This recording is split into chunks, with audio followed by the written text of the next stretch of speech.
Good morning, नमस्कार, सत श्री अकाल। आप सभी का स्वागत है आपके अपने चैनल M2M क्लासेज में। 25 जुलाई के करंट अफेयर्स आपके सामने। टाइम फिक्स सुबह के 8 बज चुके हैं और यह क्लास सुबह डेली 8 बजे होती है। शुरुआत करता हूं बाइलिंगुअल रूप में 25 जुलाई के करंट अफेयर्स के साथ, जिसमें पहली न्यूज है कि किस राज्य सरकार ने सशक्त महिला ऋण योजना नामक एक संपार्श्विक मुक्त ऋण योजना शुरू करने की घोषणा की है। बताइए किस राज्य सरकार के द्वारा सशक्त महिला ऋण योजना नामक एक संपार्श्विक मुक्त योजना शुरू की गई है। Which state government announced the launch of a collateral free loan scheme named Sashakt Mahila loan Yojana. Option A Uttarakhand, option B Himachal Pradesh, option C Punjab या ऑप्शन डी हरियाणा। बताइए किसके द्वारा की गई है। तो बता दूं इसका सही जवाब है हिमाचल प्रदेश के द्वारा। हिमाचल प्रदेश की सरकार के द्वारा सशक्त महिला ऋण योजना नामक एक संपार्श्विक योजना, जो मुक्त ऋण योजना है, शुरू की गई है। और यह योजना जो हिमाचल प्रदेश के मुख्यमंत्री हैं सुखविंदर सिंह सुक्खू, उनके द्वारा महिलाओं को आर्थिक रूप से सशक्त बनाने के लिए 20 जुलाई को शुरू की गई है। ठीक है, हिमाचल प्रदेश में महिलाओं को उनकी ज़रूरतों और सपनों को पूरा करने के लिए वित्तीय सहायता इसके द्वारा दी जाएगी। आगे महत्वपूर्ण पॉइंट देखते हैं कि किस राज्य में मतदान प्रतिशत 90% से अधिक करने के लिए चुनाव आयोग ने मिशन 929 लॉन्च किया है। बताइए किस राज्य में मतदान 90% से अधिक करने के लिए मिशन 929। अधिकतर आपने देखा होगा कि सभी जगह चुनाव जो होते हैं उसमें मतदान किसी में 60%, किसी में 70%, किसी में 75%, किसी में 50%, इतना ही घूम फिर के रहता है आसपास ही। तो इसमें 90% के तकरीबन 100% के आसपास ही 90% से अधिक करने के लिए चुनाव आयोग ने मिशन 929 लॉन्च किया है। तो ये किया गया है त्रिपुरा के द्वारा। त्रिपुरा राज्य में 90% से अधिक मतदान चुनाव करने के लिए मिशन 929। हाल ही में किस सुरक्षा बल ने श्रीनगर में छात्रों के साथ जश्न-ए-चिल्लई कला समारोह को आयोजित किया है। बताइए किस सुरक्षा बल ने श्रीनगर में छात्रों के साथ जश्न-ए-चिल्लई कला समारोह आयोजित किया है। बताइए छात्रों के साथ किया गया है। ये केंद्रीय रिजर्व पुलिस बल के द्वारा किया गया है। केंद्रीय रिजर्व पुलिस बल यानी central reserve police force CRPF के द्वारा किया गया है। हाल ही में किस राज्य सरकार ने मुख्यमंत्री सुखाश्रय सहायता कोष की शुरुआत की है। बताइए किस राज्य सरकार के मुख्यमंत्री के द्वारा सुखाश्रय सहायता कोष की शुरुआत की गई है। यह की गई है हिमाचल प्रदेश के जो मुख्यमंत्री हैं सुखविंदर सिंह सुक्खू के द्वारा। आगे देखते हैं, हाल ही में किस राज्य सरकार ने मुख्यमंत्री आवासीय भूमि अधिकार योजना शुरू की है। भूमि अधिकार, बताइए आवासीय भूमि अधिकार योजना ये मध्य प्रदेश के मुख्यमंत्री के द्वारा की गई है। मुख्यमंत्री मध्य प्रदेश के मुख्यमंत्री हैं शिवराज सिंह चौहान। आगे अब क्वेश्चन नंबर 2 है, किस भारतीय अभिनेता को ICC क्रिकेट विश्व कप 2023 के लिए ब्रांड एम्बेसडर बनाया गया है। बताइए ICC विश्व कप 2023 के लिए किस अभिनेता को ब्रांड एम्बेसडर बनाया गया है। बताइए which Indian actor has been appointed as the brand ambassador of the ICC cricket world cup 2023। Option A Amitabh Bachchan, option B Akshay Kumar, option C Shahrukh Khan, option D Salman Khan. तो बता दूं उन्हें किंग खान के नाम से भी जाना जाता है, बादशाह खान या किंग खान के नाम से भी। तो इसका सही जवाब है ऑप्शन सी। शाहरुख खान को जो 2023 में विश्व कप होने वाला है इंडिया में, उसका ब्रांड एम्बेसडर बनाया गया है।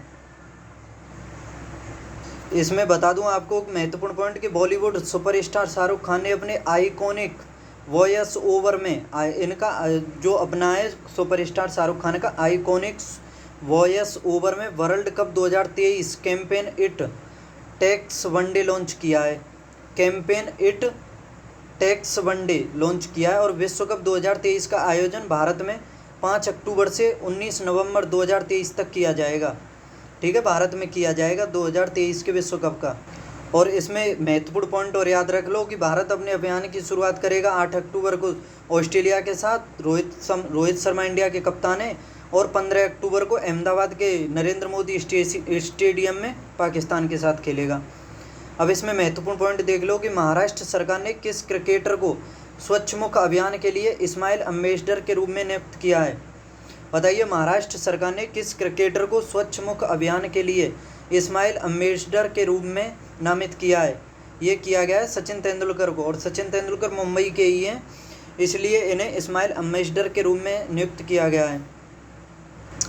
लिटिल मास्टर, क्रिकेट के भगवान, सब कुछ नामों से जाना जाता है। इन्हें भारत रत्न भी मिल चुका है। इंडिया के पहले क्रिकेटर हैं जिन्हें भारत रत्न मिल चुका है। पूर्व भारतीय क्रिकेटर सौरव गांगुली को किस राज्य के टूरिज्म ब्रांड एम्बेसडर बनाया गया है। बताइए, सौरव गांगुली को किस राज्य का टूरिज्म ब्रांड एम्बेसडर बनाया गया है। ये त्रिपुरा का बनाया गया है सौरव गांगुली को। स्टार स्पोर्ट्स ने किस बॉलीवुड अभिनेता को अपना ब्रांड एम्बेसडर बनाया है। स्टार स्पोर्ट्स के द्वारा किस बॉलीवुड अभिनेता को अपना ब्रांड एम्बेसडर बनाया गया है। ये रणवीर सिंह को बनाया है।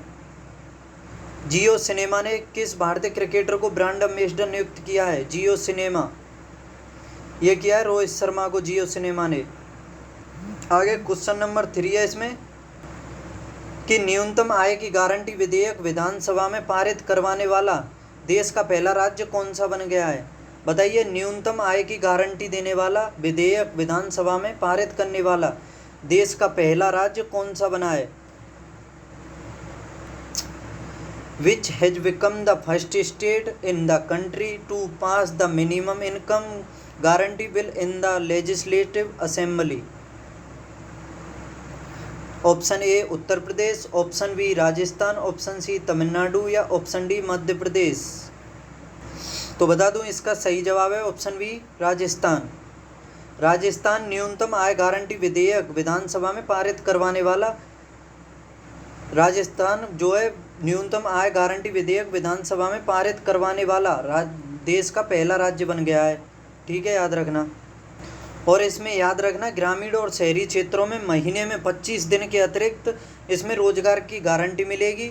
और प्रदेश में मनरेगा के जो 100 दिन का रोजगार मिलता है उसके अतिरिक्त 25 दिन के रोजगार की भी गारंटी मिलेगी। ठीक है, मनरेगा के जो 100 दिन का रोजगार है उसके अलावा 25 दिन के रोजगार की भी गारंटी मिलेगी। और महत्वपूर्ण पॉइंट इसमें यह है कि इस विधेयक को पास होने के बाद सामाजिक सुरक्षा पेंशन योजना के तहत वृद्ध, विशेष योग्यजन, विधवा और एकल महिला लाभार्थियों को हर महीने न्यूनतम 1000 रुपये की पेंशन मिलेगी। आपको बता दूं कि जो चिरंजीवी योजना है, एक चिरंजीवी योजना स्वास्थ्य से संबंधित है, स्वास्थ्य बीमा प्रोवाइड करती है। चिरंजीवी योजना राजस्थान से ही संबंधित है और इसमें 10 लाख तक का स्वास्थ्य बीमा दिया जाता है। आगे महत्वपूर्ण पॉइंट देखते हैं कि अंधता नियंत्रण पॉलिसी लागू करने वाला देश का पहला राज्य कौन सा बना है। अंधता नियंत्रण पॉलिसी लागू करने वाला ये राजस्थान बना है पहला राज्य। तीर्थयात्रियों को मुफ्त हवाई यात्रा प्रदान करने वाला देश का पहला राज्य, तीर्थयात्रियों को मुफ्त हवाई यात्रा, ये मध्य प्रदेश बना है। बच्चों के लिए डिजिटल हेल्थ कार्ड बनाने वाला पहला राज्य, बच्चों के लिए डिजिटल हेल्थ कार्ड, ये उत्तर प्रदेश के द्वारा बच्चों के लिए डिजिटल हेल्थ कार्ड प्रोवाइड किए जाएंगे। आगे, हिंदू फोबिया के खिलाफ प्रस्ताव पारित करने वाला अमेरिका का पहला राज्य कौन सा बना है। हिंदू फोबिया के खिलाफ प्रस्ताव पारित करने वाला अमेरिका का पहला राज्य, ये जॉर्जिया बना है। अमेरिका का राज्य है ये जॉर्जिया। आपको बता दूं, अमेरिका में कुल 50 राज्य हैं। ठीक है, और प्रत्येक राज्य से 2 सीटें आती हैं उसके सदन में। ठीक है, और अमेरिका में 2 पार्टियां हैं, रिपब्लिकेशन और डेमोक्रेटिक। रिपब्लिकेशन और डेमोक्रेटिक अमेरिका में 2 पार्टियां, चीन में 1 पार्टी है कम्युनिस्ट पार्टी, और इंडिया में बहुत पार्टी हैं। ठीक है, याद रखना। हिंदू फोबिया के ये तो हो गया, जॉर्जिया बना है। आगे क्वेश्चन नंबर 4 है इसमें, भारत और किस देश की नौसेना द्वारा द्विपक्षीय समुद्री साझेदारी अभ्यास MPX का आयोजन किया गया है। बताइए, भारत और किस देश की नौसेना के द्वारा समुद्री साझेदारी अभ्यास जिसका नाम है MPX शॉर्ट में, ये कहाँ, मतलब किसके, क्या पूछा है इसमें, भारत और किस देश की नौसेना द्वारा द्विपक्षीय समुद्री साझेदारी अभ्यास का आयोजन किया गया है। भारत के अलावा दूसरा देश कौन सा है। The bilateral maritime partnership exercise MPX has been organized by the Navy of India and which country? Option A Japan, option B Myanmar, option C Vietnam या ऑप्शन डी इंडोनेशिया। तो इसका सही जवाब है ऑप्शन डी इंडोनेशिया के साथ किया गया है। भारत और इंडोनेशिया की नौसेना के द्वारा MPX युद्धाभ्यास का आयोजन किया गया है और इसका आयोजन इंडोनेशिया की राजधानी जकार्ता में किया गया है और भारत की तरफ से इसमें भाग लिया है INS सह्याद्री और INS कोलकाता ने, क्योंकि 17 जुलाई 2023 को ये इंडोनेशिया पहुंच गए।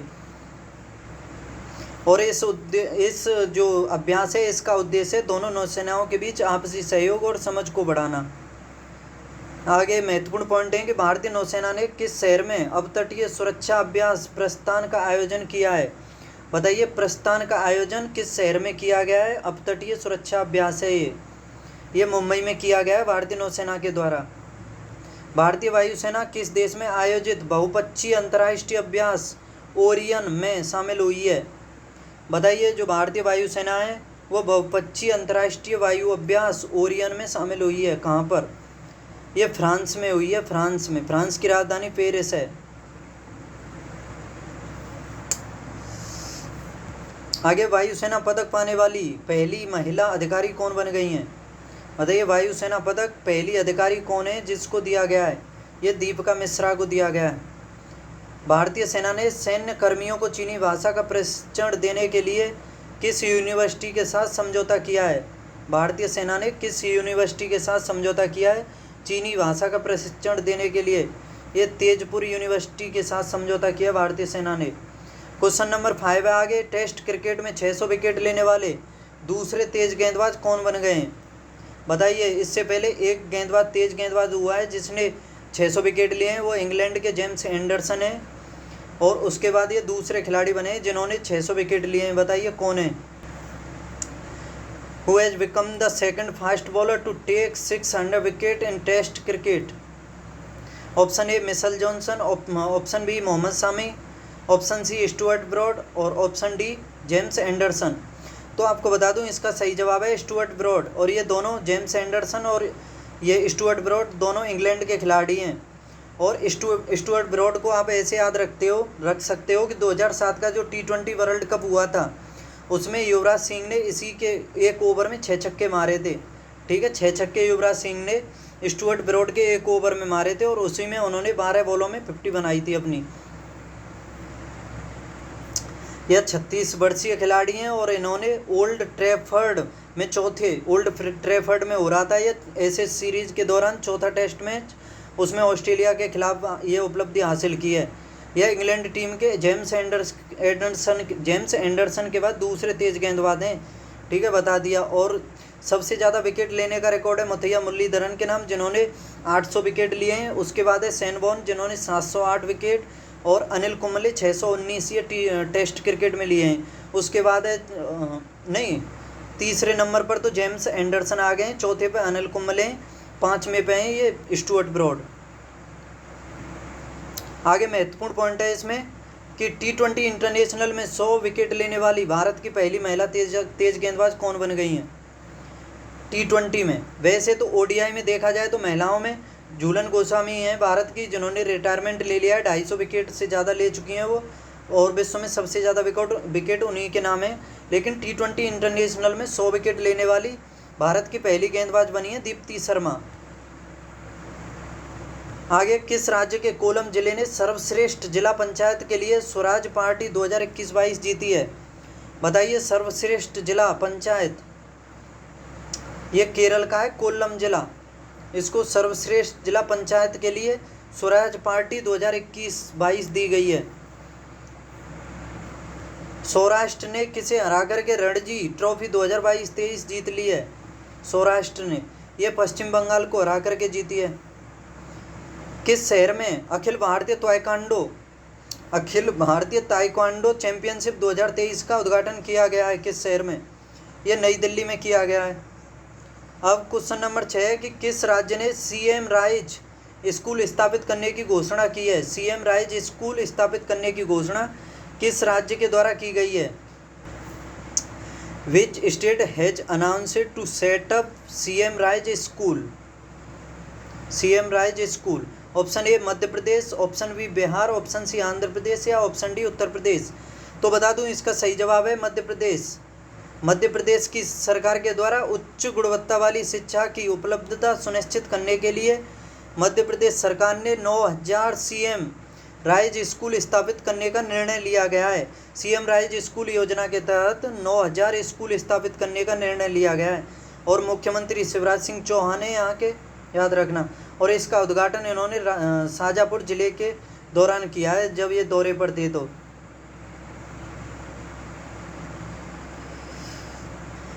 आगे महत्वपूर्ण पॉइंट है, किस केंद्रीय मंत्री द्वारा स्टार्टअप मेंटरशिप के लिए मार्ग पोर्टल लॉन्च किया गया है?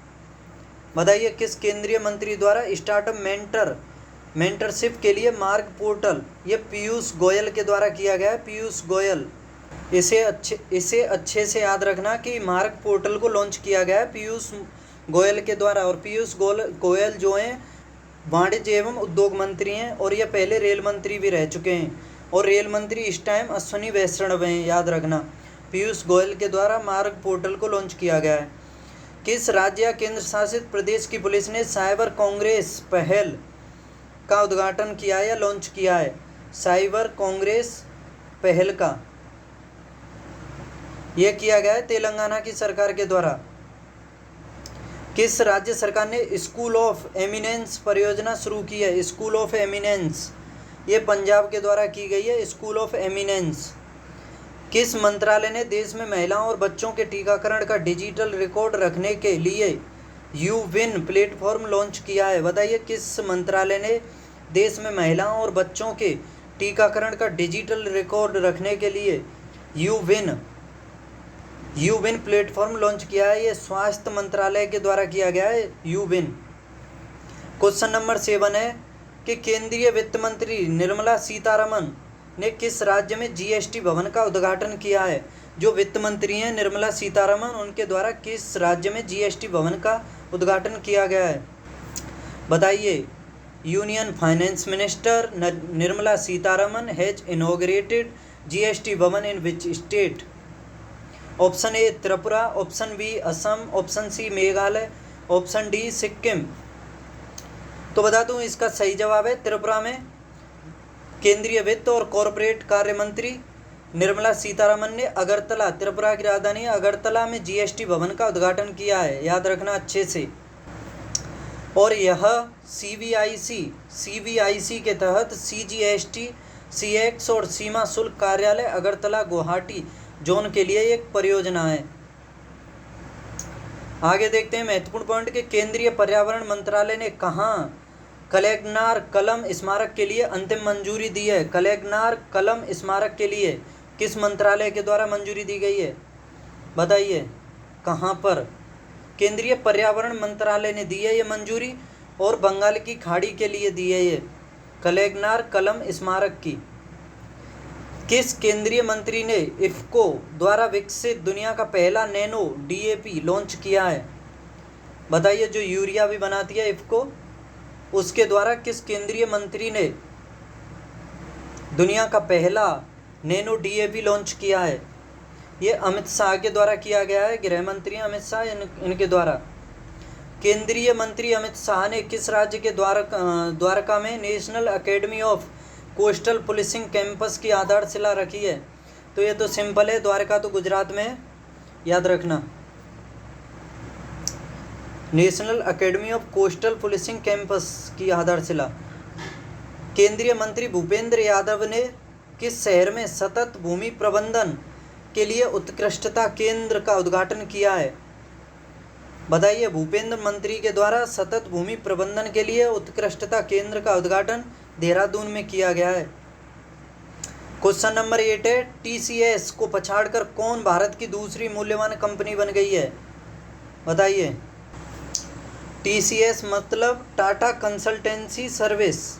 बताइए टीसीएस को पछाड़ करके भारत की दूसरी मूल्यवान कंपनी कौन बन गई है? बताइए। Who has overtaken TCS to become India's second most valuable company? Option A Bharatiya state bank, option B Hindustan Unilever, option C Reliance Industries, option D HDFC bank. तो इसका सही जवाब है HDFC बैंक। और भारत की जो सबसे मूल्यवान कंपनी है वो रिलायंस इंडस्ट्रीज है, जो मुकेश अंबानी की है, दूसरी HDFC और तीसरी हो गई है टाटा कंसल्टेंसी सर्विस TCS। ठीक है, याद रखना इसे अच्छे से। और आपको बता दूं कि HDFC का दूसरी मूल्यवान कंपनी बनने का सबसे महत्वपूर्ण कारण है क्योंकि HDFC कंपनी और HDFC बैंक इन दोनों का 1 जुलाई को विलय हो गया, यानी मर्जर हो गया इनका। तो इस वजह से ये दूसरे नंबर पर आ गई और TCS तीसरे नंबर पर। स्लीपर कोच वाली 100 वंदे भारत ट्रेनें बनाने का टेंडर प्राप्त करने वाली अल्टसॉम कंपनी किस देश की है? बताइए किस देश की है? Alstom company. ये कंपनी है फ्रांस की। शायद इसी कंपनी के द्वारा राफेल जो बनाए गए थे, इसी के द्वारा बनाए गए थे। बताना आप, अगर और कोई कंपनी हो तो कमेंट बॉक्स में बताओ किस कंपनी के द्वारा राफेल बनाए गए थे, जो इंडिया ने फ्रांस से खरीदे थे 36 राफेल, उसके बारे में बताओ।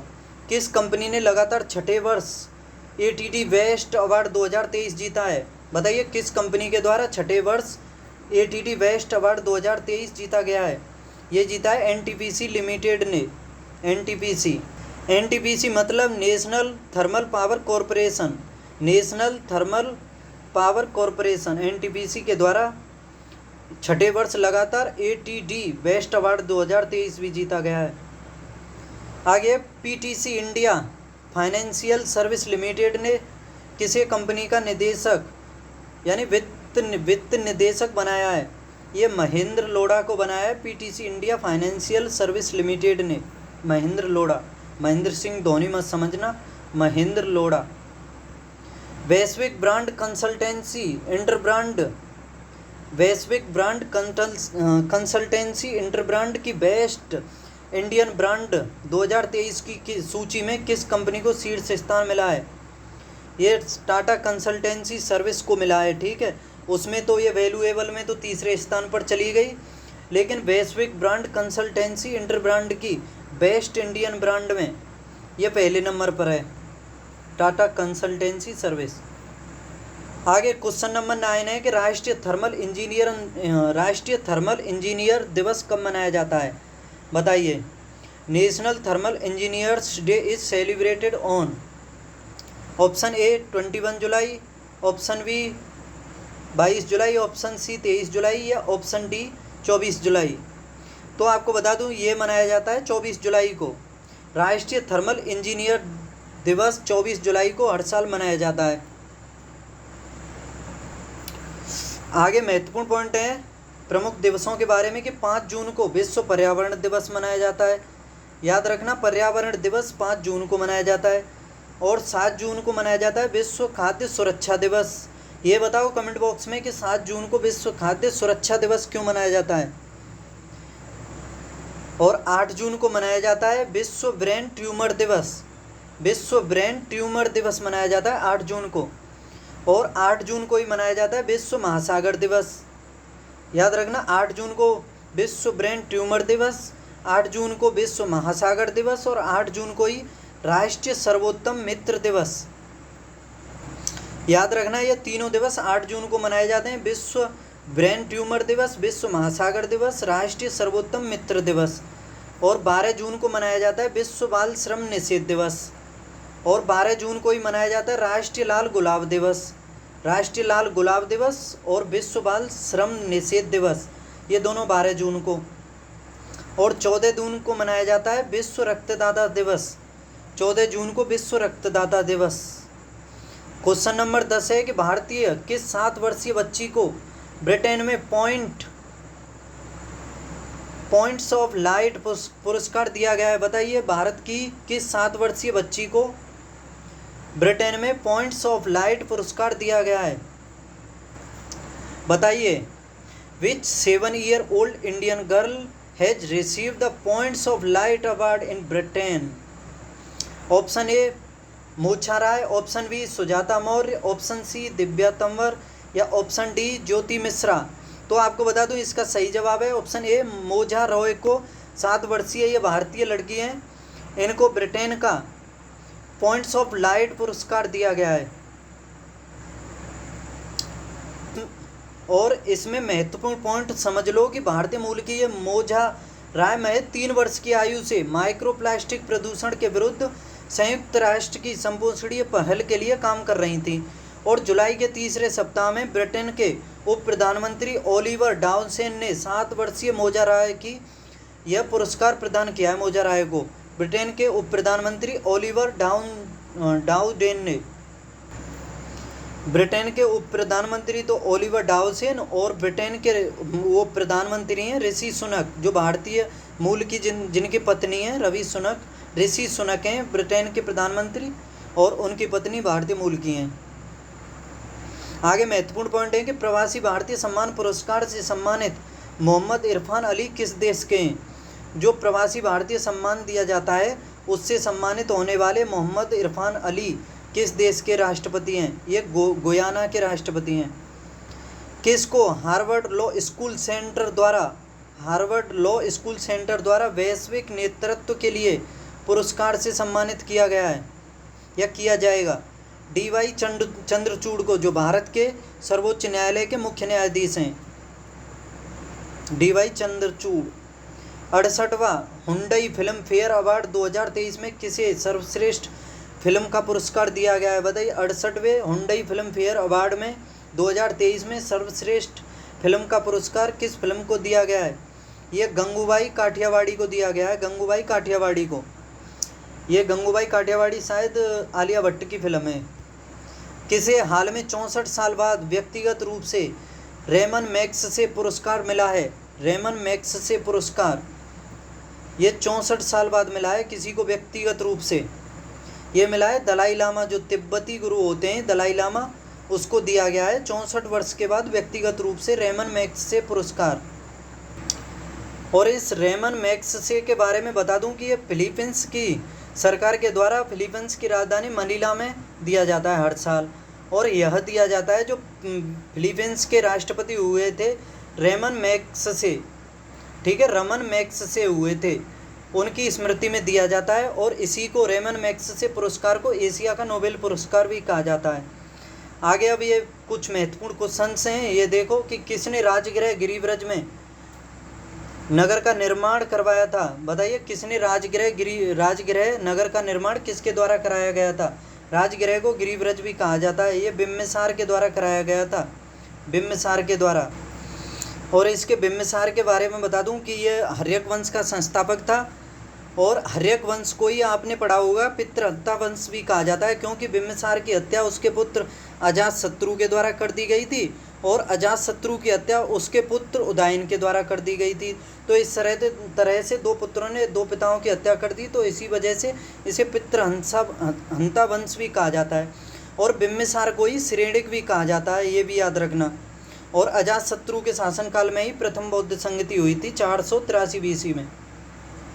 आगे फोकस बाजार योजना की घोषणा। फोकस बाजार योजना की घोषणा केंद्र सरकार द्वारा किस वित्तीय वर्ष में की गई? बताइए। फोकस बाजार योजना की घोषणा यह वित्तीय वर्ष 2006-07 में की गई थी। हड़प्पा सभ्यता की विकसित अवस्था में से किस स्थल से घरों में कुएं के अवशेष मिले? ये मिले मोहनजोदड़ो से। मोहनजोदड़ो यानी मृतकों का टीला, इसी को कहा जाता है मृतकों का टीला, मोहनजोदड़ो। यहीं से मिले विकसित अवस्था में स्थलों के, विकसित अवस्था में किस स्थल से घरों के कुओं के अवशेष मिले? भसीन पुरस्कार किस क्षेत्र में दिया जाता है? भसीन पुरस्कार ये विज्ञान के क्षेत्र में दिया जाता है। भसीन पुरस्कार लगभग 20 डिग्री सेल्सियस के तापक्रम पर किस माध्यम में ध्वनि की गति अधिकतम रहेगी? बताइए। ध्वनि की गति अधिकतम 20 डिग्री सेल्सियस पर यह रहेगी लोहे में। आपने पढ़ा होगा कि ध्वनि की जो गति होती है सबसे अधिक ठोस में होती है, ठीक है। और ध्वनि निर्वात में नहीं चल सकती, ध्वनि को चलने के लिए माध्यम की आवश्यकता होती है, ठीक है, इतना याद रखना। लेकिन प्रकाश के बारे में आपने पढ़ा होगा, प्रकाश निर्वात में चल सकता है लेकिन ध्वनि नहीं चल सकती, ध्वनि को माध्यम की आवश्यकता होती है। जैसे आपने और पढ़ा होगा कि नील आर्मस्ट्रॉन्ग जब चंद्रमा पर गए थे तो उनके साथ एक और थे, उसका नाम बताओ आप कमेंट बॉक्स में, कौन थे। जब वो आपस में बतराने भी लग जाते तो एक दूसरे को पास होने के बाद भी आवाज़ सुनाई नहीं देती, क्योंकि वहाँ कोई माध्यम ही नहीं था, ना हवा थी ना कुछ था, इस वजह से।